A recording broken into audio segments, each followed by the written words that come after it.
Olá, irmãos. Saúdo os amados irmãos na graça e na paz do nosso Senhor e Salvador Jesus Cristo. Convido a igreja nesse momento a abrir a Escritura no livro de Atos, capítulo 5. E nós leremos do versículo 12 até o versículo de número 16. Atos 5, de 12 a 16. Ouça com atenção, esta é a palavra do Senhor. Muitos sinais e prodígios eram feitos entre o povo pelas mãos dos apóstolos. E todos costumavam se reunir de comum acordo no pórtico de Salomão. Mas dos restantes ninguém ousava juntar-se a eles, porém o povo tinha grande admiração por eles. E aumentava sempre mais o número de crentes no Senhor. Uma multidão de homens e mulheres, a ponto de levarem os enfermos até pelas ruas e o colocarem sobre leitos e macas, para que, ao passar Pedro, ao menos a sua sombra se projetasse sobre alguns deles. Viam também muita gente de cidades vizinhas de Jerusalém, levando doentes, atormentados por espíritos imundos, e todos eram curados. Vamos orar e vamos pedir ao Senhor que esteja iluminando a nossa mente para compreender a sua palavra. Oremos. Grande Deus, nesse momento nós estamos diante do Senhor.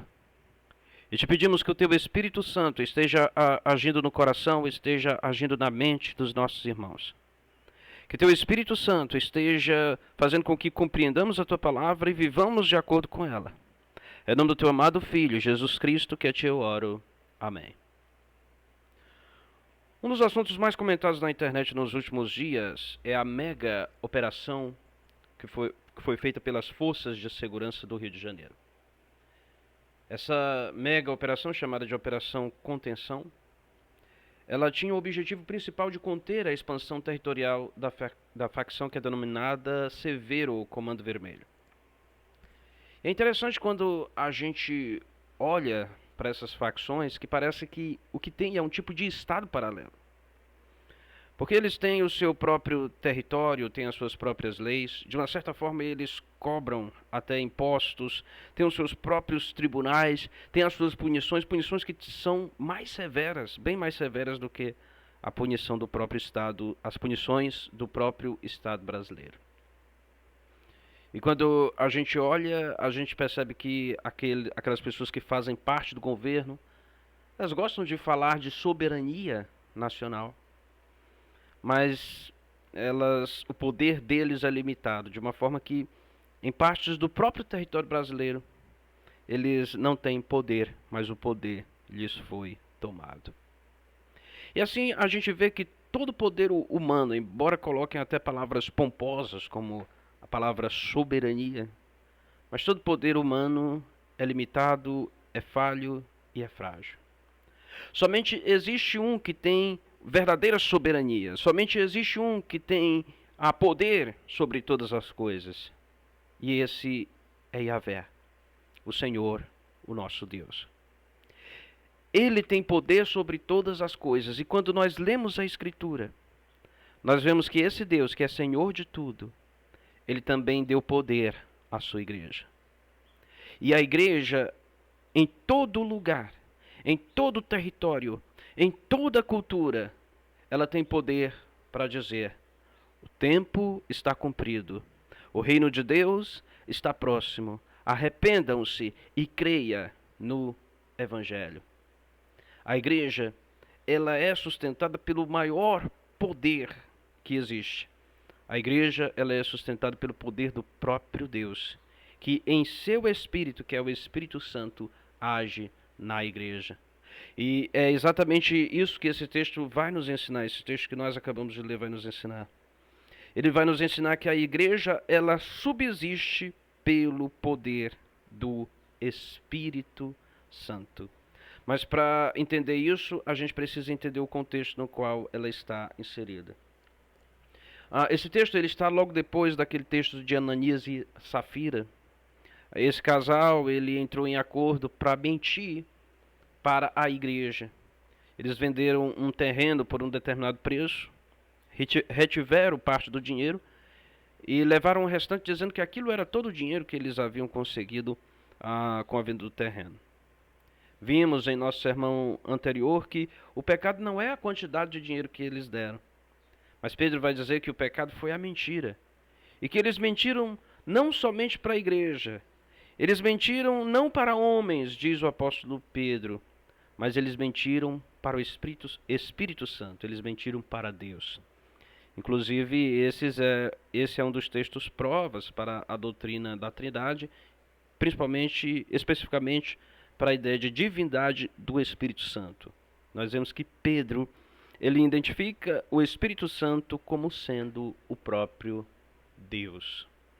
E nós vemos então que aquilo foi algo que causou espanto em todas as pessoas, tanto aquelas pessoas que estavam dentro da igreja, quanto aquelas pessoas que estavam fora da igreja. E trouxe para a igreja um certo respeito, porque as pessoas percebiam que Deus estava com a igreja, que Deus estava agindo por meio daquele povo, daquelas pessoas. E então a primeira coisa que nós aprendemos aqui nesse texto que nós acabamos de ler é que pelo poder do Espírito Santo os crentes eles são reunidos e os lobos eles são afastados. Nós vemos que é dito o seguinte: muitos sinais e prodígios eram feitos entre o povo pelas mãos dos apóstolos. Então é interessante que nesse texto nem ao menos aparece a palavra Espírito Santo, mas nós vemos aqui a ação do Espírito Santo. E como é o Espírito Santo que está habilitando a sua igreja para que ela cumpra a sua missão aqui na terra. A primeira coisa que acontecia eram muitos sinais e prodígios que eram feitos entre o povo pelas mãos dos apóstolos. Então Lucas aqui, ele vai falar que eram feitos sinais como curas, libertação de pessoas de espíritos imundos, sinais semelhantes àqueles sinais que o próprio Jesus Cristo havia feito. E ele fala que estes sinais eles eram feitos não somente por Pedro como sendo um tipo de milagreiro, mas que estes sinais eles eram feitos pelos apóstolos. Os apóstolos que eram os líderes deixados por Jesus da igreja, os apóstolos que eram aqueles que tinham recebido a autoridade do próprio Cristo para realizar aqueles sinais. E era o Espírito Santo de Deus quem habilitava esses apóstolos a fazer essas coisas. Isso, de fato, é um tipo de testemunho do Espírito Santo. O Espírito Santo ele está dizendo, aquilo que estes homens estão ensinando, isso vem da parte de Deus. E a prova disso são esses sinais que estão acontecendo. Então, nós percebemos que os ensinos dos apóstolos, eles não vinham somente deles mesmos, não era algo meramente humano, mas era algo que vinha da parte de Deus. E continua o texto dizendo que todos costumavam se reunir de comum acordo no pórtico de Salomão. Então, todos os crentes, eles estavam constantemente reunidos ali nas dependências do templo, em um lugar chamado o Pórtico de Salomão.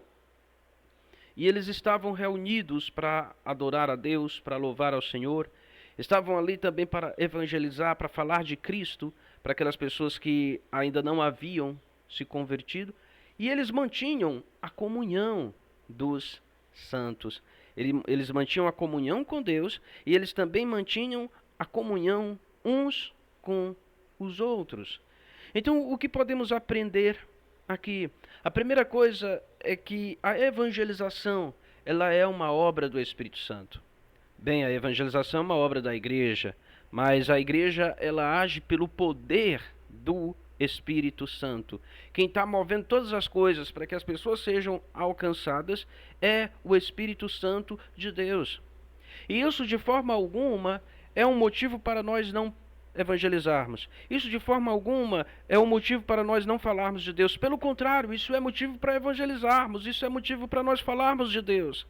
Sabendo que nós somos habilitados pelo Espírito Santo para isso, que nós recebemos poder do Espírito Santo para isso, que quando nós falamos, não é somente a nossa capacidade de persuasão que vai convencer as pessoas, mas é a ação poderosa, é a ação sobrenatural do Espírito Santo agindo no coração das pessoas. Então, às vezes a gente fica preocupado, será que a igreja ela vai continuar tendo relevância na sociedade? Será que as pessoas elas vão ser realmente alcançadas? E a esperança que a Escritura nos traz é que Deus elegeu aqueles a quem Ele escolheu desde a fundação do mundo, e que esse mesmo Deus que elegeu é esse mesmo Deus quem está alcançando as pessoas, porque é o seu Espírito que está habilitando os pregadores a pregar o Evangelho. É o seu Espírito que está convertendo o coração das pessoas. É o seu Espírito que está submetendo as pessoas a Deus. Então devemos pregar e devemos evangelizar, confiados que não é uma obra meramente humana, mas que é obra do Espírito Santo. E além de evangelizar, de falar para as pessoas, porque nós temos a certeza do testemunho do Espírito Santo, nós precisamos também participar da comunhão dos santos. Nós precisamos nos reunir como igreja para colocar as nossas orações diante do Senhor. Há quantas reuniões de oração nós temos e como essas reuniões são pouco frequentadas pelos crentes.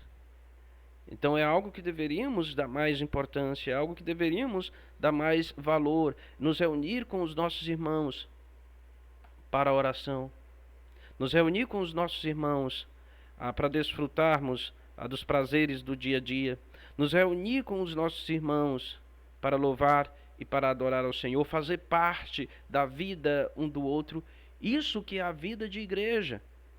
E muitas vezes nós estamos dentro da igreja, mas nós enfrentamos as nossas lutas sozinhos. Nós vivemos a nossa vida em solidão, quando nós temos os nossos irmãos, com quem nós poderíamos contar.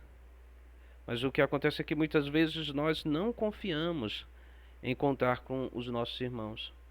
E isso traz para nós também algo. Se a gente acha que as pessoas não são confiáveis, mas a pergunta que deveríamos fazer é: e eu sou confiável?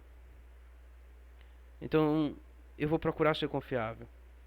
Então eu vou procurar ser uma pessoa com quem alguém vai poder contar. E eu vou procurar transparecer isso, porque muitas vezes a gente reclama da igreja, mas a gente se esquece de que nós somos os membros da igreja, de que nós juntos somos igreja. Então reclamamos, mas a Escritura diz: não vos conformeis com estes séculos, mas transformai-vos pela renovação da vossa mente. Então, se a gente olha para o mundo ao nosso redor e a gente acha que esse mundo não está bom, que as pessoas elas não são boas, o que a gente deve fazer?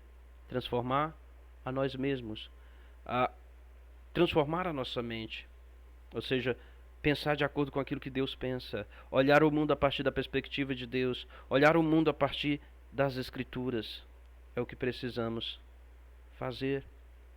Então é isso que o texto nos mostra. Os crentes ali, eles tanto tinham o poder do Espírito Santo para testemunhar, como eles desfrutavam da comunhão uns com os outros. E ao mesmo tempo os lobos eles eram afastados da igreja. Veja o versículo 13: mas dos restantes ninguém ousava juntar-se a eles. Quem eram estes restantes? Eram algumas pessoas que olhavam para o movimento cristão, talvez percebesse algum tipo de poder naquele movimento, mas eram pessoas que não haviam sido regeneradas pelo Espírito Santo, e elas não iriam fazer como Ananias e Safira fizeram, né? Se juntar à igreja para ganhar algum tipo de nome na sociedade, para ter algum tipo de benefício da igreja. E nós vemos então que aquela punição que aconteceu com Ananias e Safira é algo que estava afastando os lobos do seio da igreja, estava afastando os falsos crentes. Então, o que a igreja precisa fazer para ser uma igreja mais santa? O que a igreja precisa fazer para ser uma igreja mais pura? A igreja ela precisa confiar no poder do Espírito Santo. A igreja ela precisa confiar no poder da Escritura. E a igreja precisa viver a Escritura em obediência a Deus. A igreja precisa praticar a disciplina. Realmente precisa ter disciplina daqueles que estão em pecado. E a disciplina não é simplesmente afastar da ceia. A disciplina não é simplesmente você afastar aquela pessoa. Mas é você tratar, e você tratar à luz das Escrituras. Então essas coisas, esses meios, são meios pelos quais o Espírito Santo age. O Espírito Santo ele age por meio da palavra. O Espírito Santo ele age por meio do testemunho. O Espírito Santo ele age por meio dos sacramentos. O Espírito Santo ele age por meio da disciplina. E quando nós somos obedientes à palavra de Deus, naturalmente nós vamos afastando os lobos da igreja. Quando nós permitimos, aqui entre aspas, que o Espírito Santo haja, ele naturalmente ele vai afastando aqueles que são lobos. Então nós precisamos aprender disso. Nós vivemos debaixo da dependência do Espírito Santo. Nós vivemos pelo poder do Espírito Santo. E o restante vai dizer que vai nos mostrar que a igreja era respeitada, né? Que diz, porém, o povo tinha grande admiração por eles. Então, a igreja vivia em santidade, a igreja vivia em comunhão, a igreja vivia em testemunho. E o que acontecia é que ela ia adquirindo o respeito das pessoas. Então, qual deve ser o nosso maior objetivo como igreja? O nosso maior objetivo como igreja deve ser fiel à palavra de Deus. Deve ser fiel às Escrituras. E o respeito de outras pessoas é algo que vai vir, se vier, vai vir como consequência disso. Mas muitas vezes a igreja ela tenta colocar a carroça na frente dos bois. Nós tentamos adquirir o respeito daquelas pessoas que estão no mundo antes de sermos fiéis às Escrituras. Não, os crentes aqui eles só estavam sendo fiéis. Eles só estavam, você vai ver, pregando, mesmo as autoridades proibindo. Mesmo os principais representantes daquela sociedade dizendo para eles não fazerem aquilo, eles eram fiéis às Escrituras, eles eram fiéis aos mandamentos do Senhor Jesus Cristo, às ordens do Senhor Jesus Cristo. Eles não procuravam agradar as pessoas, eles procuravam ser fiéis àquilo que eles tinham sido chamados a fazer. Então, a igreja também ela não pode abrir mão, hoje em dia, ela não pode abrir mão dos princípios bíblicos para tentar agradar o mundo, para tentar agradar as pessoas. Nós não podemos abrir mão das Escrituras para ser bem visto como uma pessoa inteligente pelos nossos colegas de faculdade, pelos nossos colegas de trabalho. Aqueles que são inimigos de Deus, não importa o quão inteligente você seja, não importa o quanto embasado você defenda aquilo que a Escritura defende, eles sempre vão ser contrários às Escrituras. Então o que devemos fazer? Devemos sim procurar estudar, procurar entender, mas não para agradar as pessoas, não para ser reconhecido, mas para agradar a Deus. E o reconhecimento ele virá, se for da vontade de Deus. Então nesse momento aqui era o momento em que foi oportuno, que Deus quis que a igreja ela fosse bem admirada pelas pessoas. Mas nós vamos ver que mais à frente vai ter momento de perseguição, que os cristãos vão ter que deixar Jerusalém, vão ter que se espalhar. Então, o que precisamos fazer em primeiro lugar? O que precisamos fazer sempre é procurar ser fiéis às Escrituras.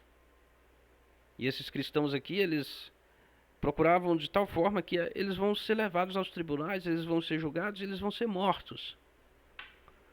Mas eles vão continuar fiéis. E muitas vezes a gente tem medo de simplesmente ser ridicularizado pelos nossos amigos, pelos nossos colegas. E a gente tem que aprender, antes de tudo, a abrir mão de nós mesmos. A gente tem que aprender, antes de tudo, a abrir mão da nossa vaidade. Confiar no Senhor. Confiar que Ele é que vai nos conduzir, que Ele é que vai nos proteger, que Ele é que vai dar aquilo que nós precisamos, que Ele que vai nos dar pessoas para estar conosco, para desfrutar da sua criação conosco, para cuidar de nós. confiar em Deus em todas as coisas. Então, é dito que eles alcançavam ali o respeito das pessoas. E o nosso segundo ponto vai nos ensinar que pelo poder do Espírito Santo a igreja cresce e é abençoada. Pelo poder do Espírito Santo a igreja cresce, é o que nos mostra o versículo 14, e aumentava sempre mais o número de crentes no Senhor. Uma multidão de homens e mulheres. Então aqui nós vemos que nesses outros resumos que Lucas dava, porque aqui é um tipo de resumo, sempre Lucas ele conta uma parte da história, depois resume dizendo como a igreja estava, que a igreja estava crescendo, que a igreja estava obtendo êxito, que a igreja estava cumprindo aquele papel que Cristo havia dado a ela. E da última vez que Lucas contabilizou, ele falou acerca de 5.000 homens. E agora parece que Lucas ele não teve mais acesso ao número de pessoas que estavam na igreja, mas ele diz que aumentava, estava aumentando o número de crentes. E ele diz que era uma multidão tanto de homens quanto de mulheres. Antigamente ele falava de uma multidão só de homens, mas agora ele fala também de uma multidão de mulheres. E aqui então nós podemos ver o quanto que a igreja de Cristo ela estava aumentando, e aumentando pelo quê? Aumentando pelo poder do Espírito Santo. E o versículo 15, ele vai nos mostrar como essas pessoas que estavam crendo, elas estavam agindo, a ponto de levarem os enfermos até pelas ruas e os colocarem sobre os leitos e as macas. Para que, ao passar Pedro, ao menos a sua sombra se projetasse sobre alguns deles. Então aqui nós vemos duas coisas interessantes acontecendo. A primeira delas, as pessoas estavam levando aqueles seus entes queridos necessitados a Cristo. Então quando há conversão na igreja, quando a igreja ela cumpre o seu papel, e como resposta disso, as pessoas creem no Evangelho, uma das coisas que vai acontecer é que essas pessoas elas vão querer levar os seus entes queridos a Cristo. Porque isso é natural para o cristão. Quando o cristão de fato ele é transformado pela mensagem do Evangelho, quando o cristão de fato é transformado pelo Espírito Santo, ele tem esse desejo, ele tem esse anseio de levar os seus entes queridos a Cristo. Então, se você diz que você é um cristão, mas você não quer ver outras pessoas convertidas, então reavalie. Se você realmente acredita no cristianismo, se você realmente acredita na Escritura, se você realmente acredita que Cristo é o único caminho para Deus, que Cristo é o único caminho para a salvação, então por que você não quer que outras pessoas também conheçam a Deus? Por que você não quer que aqueles seus amigos conheçam a Deus? Por que você não quer que os seus parentes conheçam a Deus? Cristo transformou a minha vida. Cristo fez de mim uma nova criatura. Eu estava em uma situação lastimosa e Cristo me transformou. E se existem no mundo pessoas que eu amo, eu sei qual é a solução para o problema delas. E a solução é Cristo. Elas precisam de Cristo. Os problemas delas eles só vão ser realmente resolvidos se forem Cristo. Fora de Cristo, a única coisa que existe são paliativos. Porque C.S. Lewis diz: tudo aquilo que não é eterno é eternamente inútil. Então, se ele tem um problema de saúde, mesmo que aquele problema ele seja resolvido, mas é a alma dele na eternidade. Como vai passar essa alma?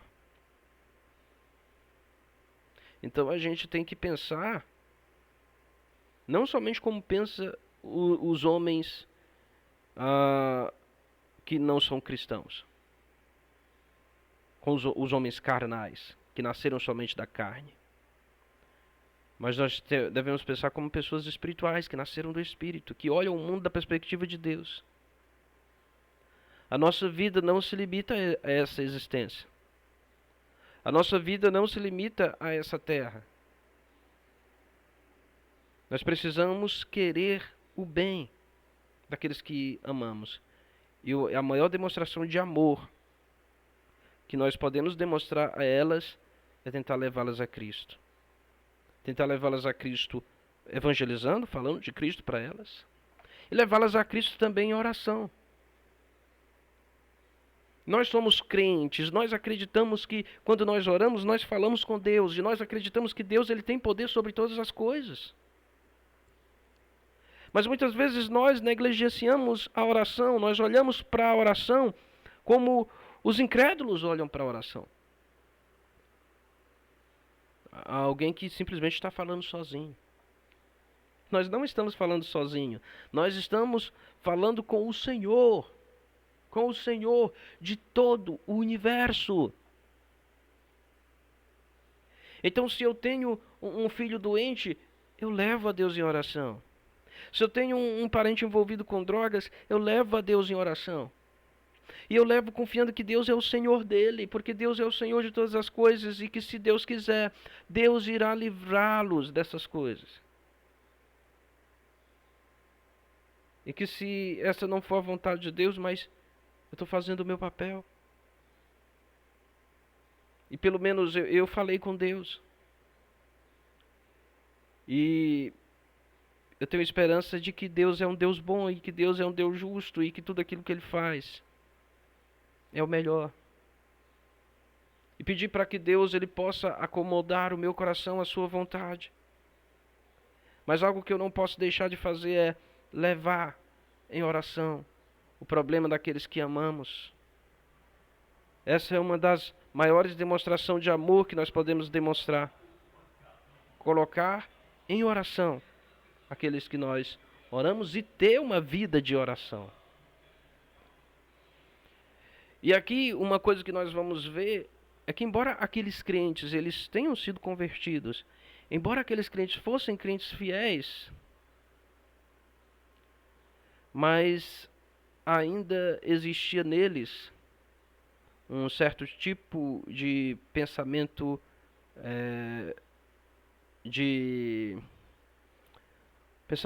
misticista, né, de acreditar em coisas como amuletos ou algo parecido, algo semelhante àquilo que aconteceu com a mulher do fluxo de sangue. Aquela mulher, ela acreditava que se ela tocasse nas vestes de Jesus, ela seria curada. E esses crentes, eles levavam ali para que pelo menos a sombra de Pedro fosse projetada naqueles enfermos e eles fossem curados. E eles eram curados. Então a gente percebe que às vezes Deus em sua graça, Ele cura pessoas que têm teologia errada. Porque Deus ele não é limitado pelo conhecimento teológico que a pessoa tem para agir na vida das pessoas. Então aquelas pessoas ainda tinham um tipo de pensamento de amuleto ou algo parecido. Como se a sombra de Pedro ela fosse mágica. Não era a sombra de Pedro que curava as pessoas. Não era nem Pedro que curava as pessoas. Era Deus. E nós acreditamos que esses crentes eram crentes genuínos, eram crentes verdadeiros. O texto diz que eles se converteram. Mas tinha ali uma mistura de conversão verdadeira ainda com esse tipo de pensamento místico. Nós vamos ver que Pedro, quando as pessoas se ajoelhavam diante dele, ele mandava se levantar. Paulo, quando consideraram que ele era um Deus e tentaram exaltá-lo, Paulo e Barnabé, eles repreenderam. Então, é bem provável que Pedro não concordasse com isso, mas as pessoas faziam. Mas mesmo assim, Deus em sua graça curava aquelas pessoas. Então nós aprendemos duas lições. Primeiro, não é porque uma pessoa tem uma teologia certa ou uma teologia errada que Deus não possa agir na vida dela. Deus pode agir, aquela pessoa está no início da fé, aquela pessoa está aprendendo as coisas e Deus, por sua graça, pode agir. E uma segunda coisa, não é porque Deus age quando a gente acredita em teologias erradas ou até mesmo em rituais errados, que significa que aquilo está certo. Porque isso pode ser isso, uma demonstração da graça de Deus. Deus está sendo bom. Mas não quer dizer que a gente deva continuar praticando aqueles rituais. Então a gente tem que olhar aquilo que está de acordo com a Bíblia, aquilo que está de acordo com a Escritura, aquilo que foi instituído por Jesus Cristo, aquilo que foi instituído pelos apóstolos. E seguir desta forma. E o versículo 16 então vai dizer que vinha também muita gente das cidades vizinhas de Jerusalém, levando doentes e atormentados por espíritos imundos, e todos eram curados. O que a gente vê aqui é algo semelhante àquilo que acontecia durante o ministério terreno de Jesus. Pessoas vindo de toda parte, levando ali os doentes, levando pessoas endemoniadas. Interessante como nessa época de Cristo e dos apóstolos haviam pessoas assim. E quando a gente lê as cartas, né, o restante do Novo Testamento, nós não vemos muitas descrições acerca de como deveria ser expulso um demônio ou algo parecido. Mas nesse começo aqui, tanto o ministério de Jesus como o começo do ministério da igreja neotestamentária,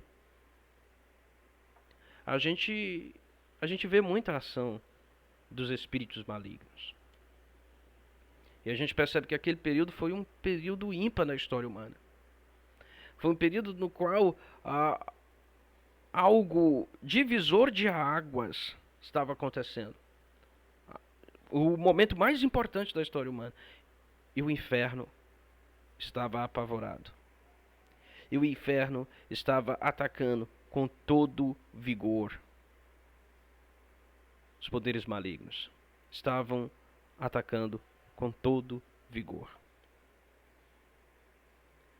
Então, o que a gente percebe é exatamente que quando a igreja ela está agindo e ela está fazendo as coisas de acordo com a vontade de Deus, isso não significa que vai tudo bem. Isso não significa que não haverão desafios. Porque ao que a história mostra é exatamente quando a igreja está fazendo o certo que o inferno se revolta, que Satanás se revolta, que os demônios se revoltam e que eles atacam com mais vigor. Então, se a gente olha para o nosso país, se a gente olha para o nosso mundo e a gente vê muitas coisas ruins acontecendo, não devemos ter medo. Mas nós devemos continuar lutando, nós devemos continuar pregando o Evangelho. Nós devemos continuar falando de Cristo. Nós devemos continuar defendendo a cosmovisão cristã. Precisamos fazer essas coisas, porque essa é a nossa missão.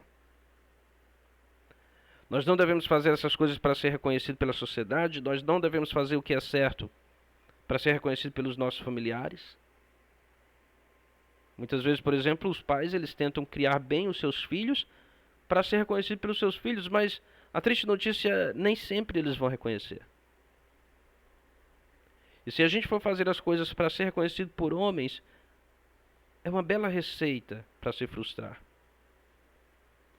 A gente deve fazer as coisas para ser reconhecido por Deus. Jesus disse: a minha comida e a minha bebida é fazer a vontade do meu Pai. Então a gente deve agir para receber reconhecimento da parte de Deus, para ser fiel ao Senhor, para ser fiel à sua palavra. Esse deve ser o nosso principal objetivo. Se esse for o nosso objetivo em Cristo, nós o cumprimos. E a ideia é, somente em Cristo nós o cumprimos. E essas curas que a gente pode ver aqui, elas eram uma prévia, apenas uma prévia daquilo que irá acontecer no futuro. As pessoas sendo libertas dos poderes malignos, as pessoas sendo libertas dos efeitos do pecado. É uma prévia da restauração final que haverá. Quando o próprio Jesus Cristo, ele vier e restaurar toda a terra, e restaurar todo o universo, e houver novos céus e nova terra. Nesse ponto, o pecado será eliminado da criação. Os efeitos do pecado serão eliminados da criação. E os efeitos malignos todos serão eliminados deste mundo. E é isso que deve nos dar esperança. Esse mundo aqui no qual nós vivemos é um mundo que está corrompido pelo pecado. Esse mundo no qual nós vivemos é um mundo no qual nós nunca estaremos completamente felizes, no qual nós nunca estaremos completamente satisfeitos, porque sempre haverá pecado. Mas a nossa verdadeira pátria, o nosso verdadeiro lar, o mundo pelo qual nossas almas anseiam, é o novos céus e a nova terra. E Deus, que é o Senhor de todas as coisas, Ele está fazendo com que isso se cumpra. E um dia Ele irá nos libertar completamente. Então, Ele é o Senhor. Quando nós olhamos para o Estado brasileiro, nós olhamos para essas facções criminosas que agem, a gente tem a sensação de que tudo está perdido. A gente tem a sensação de que o Estado brasileiro não tem poder, por exemplo. Mas o nosso Senhor, Ele tem poder sobre tudo. E Ele promete em sua palavra que um dia virá para livrar o mundo de toda a corrupção existente. E Ele vai fazer isso por causa daquilo que Jesus fez na cruz. Porque Jesus, Ele adotou a natureza humana. Ele sofreu os efeitos do pecado. Ele teve uma vida de perfeita obediência em nosso lugar. E Ele pagou a nossa dívida que havia com Deus. Então por isso hoje nós podemos nos arrepender dos nossos pecados. Nós podemos ser novas criaturas, as primeiras criaturas dessa nova criação. E nós podemos falar de Cristo para aquelas pessoas que estão ao nosso redor. Ser usados como instrumento para transformar a vida dessas pessoas. E podemos ter a esperança de que um dia nós seremos libertos de todo o mal e de toda a opressão. Que Deus nos dê essa esperança. Vamos nesse momento orar e vamos agradecer ao Senhor por sua palavra. Oremos. Grande Deus, obrigado, Pai, por esse momento que nós tivemos a oportunidade de ouvir essa exposição das Sagradas Escrituras. Te pedimos, ó Deus, que o Senhor esteja aplicando essa palavra no coração daquelas pessoas que ouviram. E que, Senhor, essa palavra não seja somente algo que entra por um ouvido e sai pelo outro, mas que possa fazer diferença, encontrar morada no coração dessas pessoas. Que de fato elas possam ter os seus olhos abertos para ver as situações erradas nas quais elas estão. Que elas possam mudar as suas vidas e que elas possam viver não para si mesmas, não para agradar os seus próprios prazeres, mas para o Senhor. E que fazer a tua vontade seja o principal objetivo daqueles que ouvem esta mensagem. É em nome do teu amado Filho, Jesus Cristo, que a ti eu oro. Amém.